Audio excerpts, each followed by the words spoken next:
So I am King Swift. This is the Bars on Deck podcast. This is episode 21. I'm about maybe 40 or 50 episodes in, but last season I had did one season. So now I'm here doing this season, but I'm not doing seasons no more. So I'm just going straight through. So, yeah, we got young Nicky in the building. Very talented artist out of Seattle, Washington. I've heard some of your stuff. Mm-hmm. And I feel like you're worthy of being up here because, I really don't have no slouches or anybody that's blacker that comes on the show. You know what I'm saying? So kind of give us a little intro. Tell us a little bit about yourself. I'm young Nicky. I was born and raised in Seattle, Washington. I've been influenced by music since I was 10. I started writing music. That's when I started writing music too. Okay. Actually, my uncle, he does music, and I used to see him play the piano at my grandmother's house, in Seattle when I was, growing up when I was a kid, and so I always had an eye for music, and so right. Like as soon as I got the opportunity, to actually get in the studio and actually, put out, make music, I took my shot. So yeah. Oh, that's what it is, man. See, you seem like that type of person that wouldn't, let an opportunity pass them by. You know what I'm saying? Like you'll just go for it. You know what I mean? Right. You got that, like your energy when you make a record from the tracks that I listen to. It seems like when you're in your element, you are somebody different, but you seem calm and cool right now. You know what I mean? So I know that you're the type of person, all right, yeah, I see something. Let me go get that. You know what I'm saying? Yeah. I'm kind of quiet like that too. You know what I mean? Right. Yeah. So you said you started rapping and writing at a very young age. But when did you start taking it professional? When did you start going like into like I want to take this seriously type vibe? 4 years ago. When I put out my first single, "Make It Last Forever." Okay. I remixed that joint by Key Sweat, and I put it out 2019. And when I first put it out, I didn't take it serious. But then when I got the feedback from the song, and people was telling me like, "Hey, you got something here. You might definitely do. Like, you might, actually start taking this serious." And so the more I take it serious, putting out, more opportunities come. And so like here we are, doing an interview. So that song, that song kind of set off a lot of things for me. It opened a lot of doors. Got you. So, and that's a beautiful thing because, sometimes you don't even realize how much talent you have until somebody else sees it. Right. So you kind of like fed off of that, and it's like, all right, you're right. But how did that whole concept come together with the beat and then the style of the rhyme style that you incorporated with that song? Because you kind of snapped on that song a little bit. Like after listening to it, I was like, nah, you kind of went off. So how did those two things come together? At the time in my life, that was around when I did that song, that was around like the summertime, in 2019. And so, I was out and about with my cousins, chilling, everything. Basically, that song was based on a summer that, I actually had, because if you listen to that song, that's a summer. To me, that's a summer song. Anthem, like a summer anthem type vibe. Yeah. A good feel song, and plus, and plus how I feel about the new generation of music. It's not like old school music. And so I wanted to bring that vibe back, bring my, new school energy, onto a old school, on a type vibe. Yeah. I dig that. That. And like I said, I like the like when you pick that type of beat because a lot of people who don't have like a certain level of talent, they wouldn't pick those type of beats.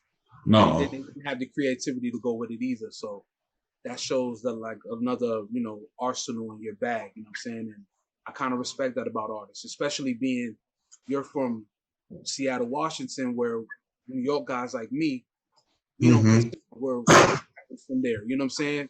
Right. So it's like you being from there, it's like, wow, dudes is like us, you know what I'm saying, in a way. You know what I'm saying? Yeah. But let me ask you this though. How did you find out about me? Was it Tizzy Teach? Or did you just find out about me on some regular shit? Some random. On some regular, like me, like I network like to the point where I'm just on Instagram and Facebook, and I'll just look up, say if I want to do a podcast interview or anything, I just look up podcast or whatever, and podcasts come up. I go through each one. I do my homework, and I seen Tizzy Teach. I know Tizzy Teach because from Tacoma out here. Yeah. And so a lot of Seattle and Tacoma artists mess with each other. And so I got, I didn't network with a lot of people out here that know him too. So yeah. Okay. Yeah. So basically I just go scrolling Instagram. That's it. Okay, cool. Because Tizzy's blowing up. Like this dude, he's on another like level. Like that dude. Yeah. When I heard his music, I was like, and he reached out to me. Like he was like, yo, dude, like yo, I want to get, because he just said like, yo, I want to do more interviews. And I said, well, you're up and coming. You're like there though, but you're up and coming. So it's like, yo, this is the type of podcast where I want to promote the up and coming. I wouldn't mind having a superstar. Fuck yeah, who wouldn't? Right. I want to salute y'all, you know what I'm saying, and get y'all story and then be a part of y'all story, you know what I'm saying? So that's the reason why I started this podcast as well. So yeah, talking about guys like Tizzy Teach from Tacoma, he's a skateboarder, backpack rapper, you know what I'm saying? I'm sure he could tap into that other side and really go crazy. So, right. What got you? Let's go back a little bit. Let's backtrack. What got you really, really wanting to get into rap and wanting to do rap music? Before I start asking you about the album stuff and EP stuff that you got out, what really got you into rapping? Was it something you saw from other people and you said, all right, I could do that, or was it like something like music is a part of you? Since I was younger, like I said, since I started seeing my uncle play the piano at my grandma's house. We all grew up in the CD in the house. And after I seen him, play the piano, I just wanted to do music. And I just told myself, no matter how old I am, how old I get, I'm going to pursue music one day. And if the opportunity comes, then, and it came. So, yeah. Oh, that's what it is. So see, yeah. So you got like musical background and shit like that. Right. And it's kind of like me as well, because my parents they've made music, they played instruments, and then I've had other family members on my mother's side that did it too. So it's like, it's always in me. I did music. Like everybody asks me, like, do you do music? And I'm like, I've done it, but I'm getting older, and I feel like I should be doing something more my age. Even though dudes is 40 and rapping now, and being successful, so. I could probably have a shot, but I don't feel it anymore. You know what I'm saying? But I'm glad that dudes like you still holding it down. You know what I'm saying? Yeah. You seem fairly young as well, so you got a lot of time ahead of you. You know what I'm saying? Right. What you got to do in the game, and I respect. You know what I'm saying? Yeah. Like for real. Oh God. So let's get into the EP questions now, right? Okay. So Versatile is the EP. How long ago did Versatile drop? That dropped too. Actually, that dropped in 2019 too. Okay. It dropped in December 2019. Yeah. Okay. So you've been kind of like riding that wave for a little minute. Right. Okay, so what was the inspiration behind Versatile? Life experiences is like, there's an R&B joint on it, which is a single, Set It Off, which that shit is alright too. Yeah. Right. Yeah, that's that hip hop and R&B joint, just like Make It Last Forever, but it's just it got more of a female vibe to it because it's a female rapping on it. And yeah, I was gonna ask you about that. Yeah. And so and so there's Bounce. That's more of like a party record. So I kind of try to tap into different artists, different like genres and audiences of people. Not just stick to one genre because music is it's not always hip hop. Music is universal. So sometimes you got to do something different, And so Bounce is more of a party record. The Calm Before the Storm is more of a like I say it was like a record when I was mad, like angry, like especially your feelings when you're mad about something. And so in the fourth song, Young World Forever Freestyle, that's just a couple me and my buddies freestyling over a beat, just showing people that you don't everybody you can still like write, but you can also be able to spit some bars. Yeah. You have to have that in your back because you never want to be too repetitious and spit whatever the shit that you heard. You know what I'm saying? So you always want to make sure that you got more rhymes and more shit to go on. Yeah. You have to be prepared like that. So let me ask you this, right? You've been riding this the versatile way. What's next? Or do you have any other projects you're working on now, or any other music? Because you want to keep people right. I got another. Well, I'm still riding versatile because, like I said, when I first came out with music, I didn't know that when you put out music, you should put out videos. See, I didn't, and so now I'm just now I'm putting out the videos, and so now I'm finna put out a couple more videos to that song, then probably release another. I got another single I want to release, another song I want to release summer of next year, and so and just with the whole project versatile and the rollout and everything, I actually been doing something for a year now that I'm not gonna say too much about it, but it got something to do with the my project though. Just the cover of my project, it has a meaning to it. So I just want to actually bring that vision to life, and actually bring you guys something that you guys can actually want to tap into. So yeah. So let's talk about that. Let's what is that meaning? Can you explain that? Can you talk about it, or you want to kind of wait till you get too close to the release? The meaning is it's my basically my life story. How my it's my name is Nicky. My dad's name's Nicholas. So I look just like him. So and everybody say it. When I was a kid, I want to carry his legacy over. And so and just in a basically just push people in a positive direction with music, instead of in a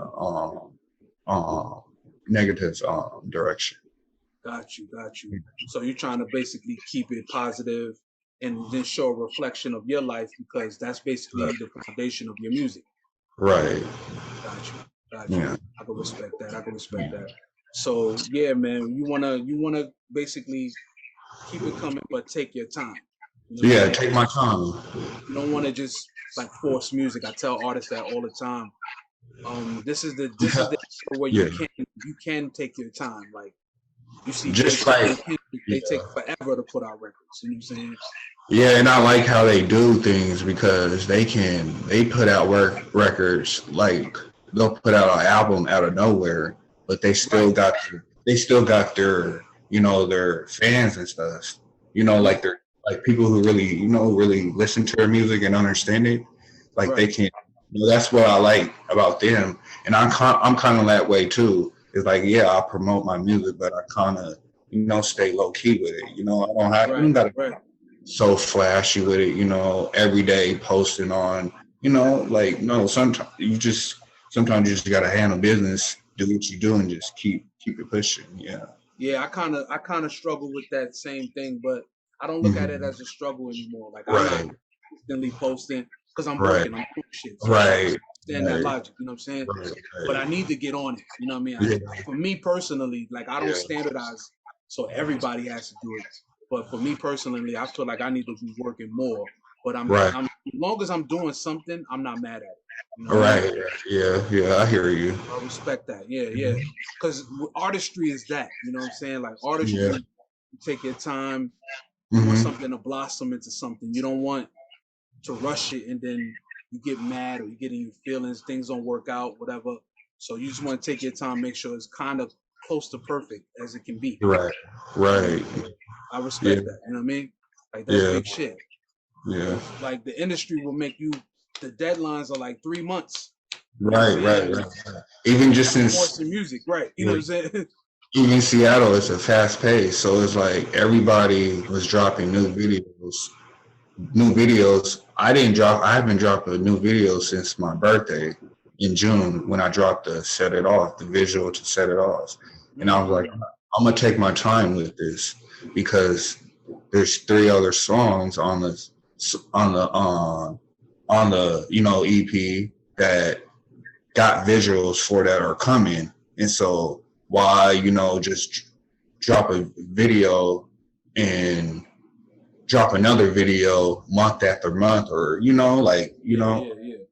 because people ain't gonna understand it. I feel like if you do that, if you rush it like that, if you just consistently drop like that, sometimes people will, especially videos, and say I got a storyline with everything I'm doing, so it's like they ain't gonna understand this video because I just dropped the first video because I just dropped that. I just dropped the new one, and I dropped the first video just a week before or a month before. There's other people who haven't seen the video yet, so let me take some time with it. Let people actually. Right. Now that Mm-hmm. makes sense, man, because you want to build that foundation where you get people to see it first. So Right. like, all right, move on so quickly to where it's like, damn, I can't even keep up with this dude. You know what I'm saying? Like, Right. you know what I mean? So, Right. but when you make these videos for these songs, right, which are dope, what is the creative process behind it? Like, is that the reason why you're taking so long, which is a good thing, or is it like, the creative process is like, oh, all right, well, I want it to be close to perfect. Close to perfect. Like Okay. it's like so. It's like for every song, already got a visual for, and so I'm getting everything for a video. It takes a lot. A lot of people think just because they see a video on a YouTube or they see your video that it's easy just because of the finished production, but videos like how I'm like I say I'm creative, so my videos is gonna consist of probably like, oh, I gotta get models, I gotta make sure, they're on time. The director, I gotta make sure, he's bringing everybody, all his crew, and everything. Even say if I have homeboy of mine that want to be in the videos, I got to make sure, like, with a storyline, you got to make sure everybody's playing their part too. Everybody's there on time, and everything. So you seem punctual because you was like the first person I had doing a Zoom video who was actually on time. Like everybody's like, "Yo, give me 15 minutes." Right. And I'm already ready. Sometimes I'm late too, but it's like I'm already ready. And right. You're late. When you was like, yo, send me the link. I'm gonna be there 1:00 and blah blah blah. 1:00 is like my standard time, especially for like guys like y'all, because you're like hours behind me. So it's like clock over there. So I know you're up by 1. You know what I'm saying? Right. So, but people are always running late. So the fact that you're like, nah, I need these guys to be on time because I'm on time. Right. That shows like a lot of like a good foundation that you have. Right. You know what I mean? Right. Dudes don't have that. We're late to everything. I'm Right. late to almost everything I sign up for. Right. And I'm not even a big star yet. Like stars do that shit. Right. So you know what I'm saying? Like it's crazy to be somebody that's like punctual. Yeah.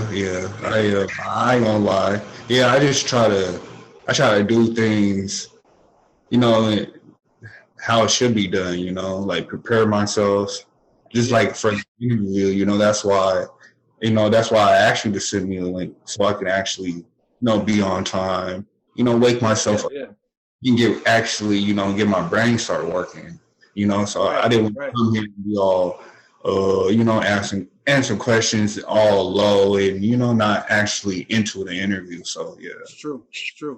Yeah. Nah, yeah, you got to be focused, man. And for the most part, most of the people that I've interviewed, they have good energy and they're themselves. They're bringing who they are to the table. So, and I respect it. So far, no bad interviews, thank God. Right. No walkouts. Right. None of that type of stuff. So we're good. Let's shift a little bit, right? I usually don't do this type of stuff. I usually don't ask questions that revolve around the media. I'll get to some deep ones soon. But let's just say you have a certain level of influences, right? If you had to do a record tomorrow with 3 MCs that you find to be the best MCs in the world, who would they be?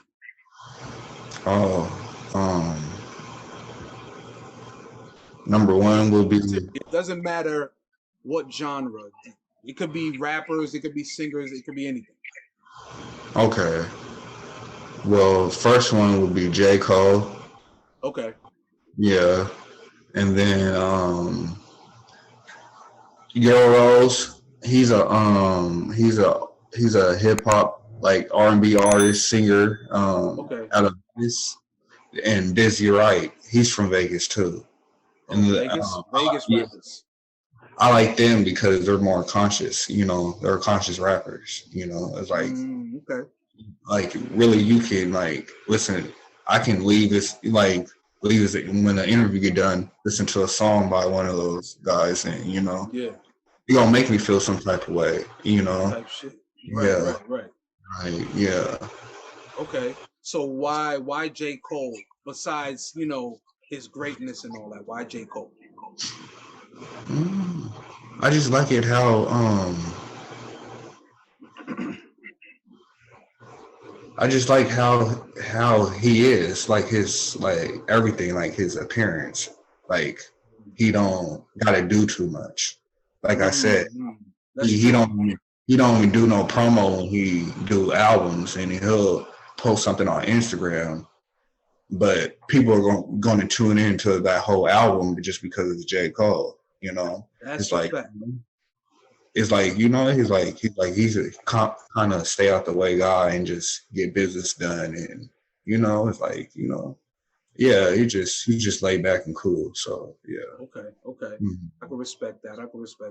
So aside from that question, who's your top 5 dead or alive? Ooh. Let me see. Top 5.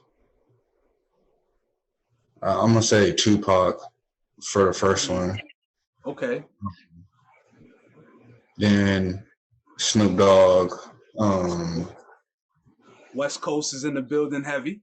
Yeah. Yeah, I was heavily influenced by the West Coast. So gotta say NWA is the number 3. Okay. And 2 more. Let me see. I'm gonna say from this generation. That's from this generation. Lil Baby. I like him. I've been playing him. Baby? Okay. Yeah. I mean, I'll play him a lot just because he's like flashy and like, you know, with money and jewelry and stuff, but I actually watched his documentary, the Untrapped documentary on Amazon Prime, and you know, it kind of made me, you know, like look at him different, you know, like okay. and he's young. So you got to see like the real Lil Baby. Right. Yeah. So yeah. That's a game changer right there. So I get that. Yeah.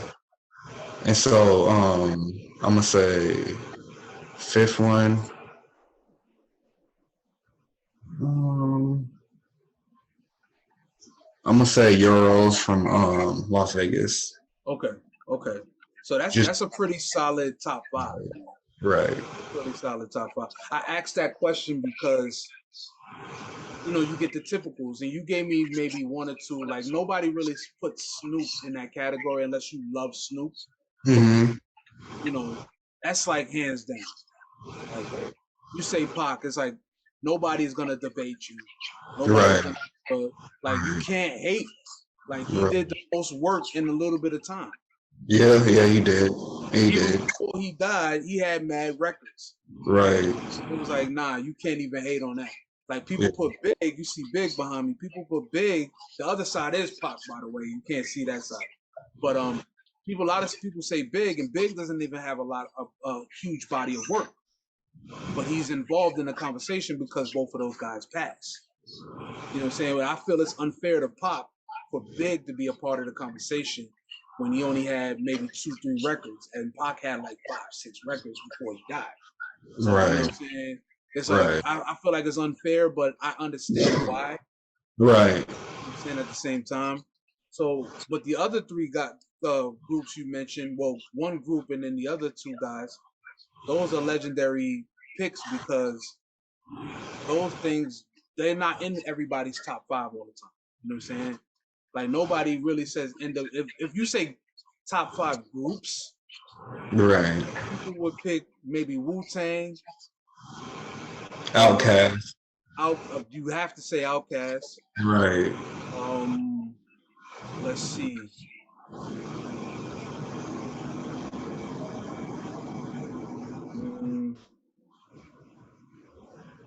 Even I don't know. Even people like Kid and Play, they say it as a group. Yeah, they're a group. They're they made rap fun. Right. They made it fun again, and you kind of respect them for that because rap was going dark and hardcore. And they kind of brought the house party element back, and bringing all that shit back because in New York, for instance, it started getting real hard like 86, 87. Like Grandmaster Jay and all those niggas was rapping. It was kind of still cool. And then it shifted really fast. NWA and all of those guys started making hard music. And you like, oh shit, where's the culture going? So Kid and Play came in the 90s and was like, nah, let's go back to the 80s. Right. Those guys, you know what I'm saying? Yeah. From Queens, Elmhurst. That's like the softest part of Queens. So I expected what they did. You know what I'm saying? I expect them to be the Bronx about it, or even Corona Queens or whatever. Yeah, that's a group too. I was gonna say people like UGK. Right. You know what I'm saying? Bum B, those guys is legendary. They don't get their flowers enough. Yeah. 8-Ball, MJG. Yeah, you know what I'm saying? Those guys don't get their flowers enough. You know what I mean? Yeah. Legendary groups. Right. You know what I'm saying? So if dudes say those type of guys, I'm like, nah, yo, those are legends because nobody says these people. Right. Like, you know what I'm saying? Yeah. So, but yeah, so let's get into some controversial talk. Right? I've been hearing about what's been going on with Kanye. Well, Ye. What's your thoughts and opinions on that? If you haven't. I just say he obviously he's going through a lot and he's taking it out on people.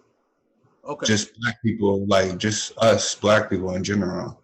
I feel like the way how he's moving and how he's doing things, he's basically he's getting looked at like a disgrace of a black man. He's wasting basically because the black man, so to me is like we're so powerful, like we're so creative, like they're so intelligent that the government is afraid of us, and he's making us look like something we ain't. Right. I feel, it's just, I understand. I understand. yeah. Like my opinion on it is, I tell people this because I'm growing as a human being individually, right? Right. And I say, if you have an ill notion towards something like that, what Ye is doing, because I find his methods to sometimes to be genius and sometimes to be flat out, what are you doing? Right. Yeah. But at the same time, if you don't like what he's doing, because Ye is gonna be Ye, we know this. Yeah. Don't feed the animal. You know what I'm saying? So, Right. like we want him to keep his ideologies to himself, but you have to keep your emotions to yourself as well. Because if you're Right. going to come up and be emotional about it, then it's going to be negative, and this is only going to make his brand great. Right. Because he said crazy shit, and people went and bought Yeezys more than ever. Right. So don't feed the animal. If you don't like what somebody says, ignore them, as opposed to having an opinion, because now it feeds him. And now he goes, oh, see, this is my point. He's a narcissist like that, so he's gonna flip it on you every chance he get. Right. My thing is, don't give that nigga no attention. Don't give him no nothing. The best way to beat him is to leave him on an island. Right. Yeah. That's it. You know what I'm saying? But we victim every time. But besides that, Kanye, he's a genius. Yeah, he is. He's what he knows that he's gonna say shit to fuck with you. You know, right? You know what I'm saying? Like, don't buy into it. Like he leave it alone, because we're not, wherever level he's on, or whatever he's going through, we're not there mentally. Right. True. Relate to what he's saying, so it's like, leave it alone. Like, just leave that nigga be. Now, guess what? When you leave him be, he's gonna now do things out of desperation to get your attention. Yeah. And so leave him be. Right. And let him go for what we do. Oh, why is he saying now? I respect your opinion on it. Like, oh, all right. Yeah. He might be going through some shit, because he might be. Right. Yeah. Like, we don't know. So I think he's gonna be all right. I don't think we should give up on him yet. Right. People are already starting to drop. You know what I'm saying? Like, nah, I'm out of here. But I don't know, man. I think he'll be all right. Right. Yeah. But yeah, man. I got about 4 minutes left before Zoom cuts me off. So my last question would be to you. Would you be able to like make a separate video of some bars you might have and then send it in, so I can use that for promo for the video? Is that possible? Oh yeah, I can do that. Yeah. If you want, if you don't, it's fine. If you do, then that's thumbs up. You know what I mean? I usually take about a week or two to drop the video, so Okay. Okay. Yeah. I can do that. Actually, I'll probably do the video right after the interview, and I'll probably send it to you probably later on today. Okay, that works. You can do it to a beat, or you can do it a cappella. It doesn't really make it. Right. Okay. Yeah. If you look on my page, Tizzy did one. Tizzy T. Yeah. That's what I seen. Mm-hmm. Yeah. Right. So do your thing as long as you want, and then let me know. All right. Okay. I got you. All right, my boy. So this concludes episode 21 of the Bars on Deck podcast. I appreciate my boy Young Nicky for pulling up on me. Hopefully y'all like this video, y'all like this interview. If you want, later on in the future, we could do this again. I love reoccurring guests. Yeah. We could talk about some shit again. So let me know if you're up to that. If not, it's all good. I'm gonna support from afar, of course. Like, shares, whatever you ask me for. If I can do it, I'll do it. You know what I'm saying? And I also run the numbers up. Anytime, brother, anytime. So let me know. I'm gonna always stay in pocket with you, and I'm gonna work from there. All right. All right, my brother. Salute to you, and I'll catch you on the flip. You heard? All right. All right, my boy.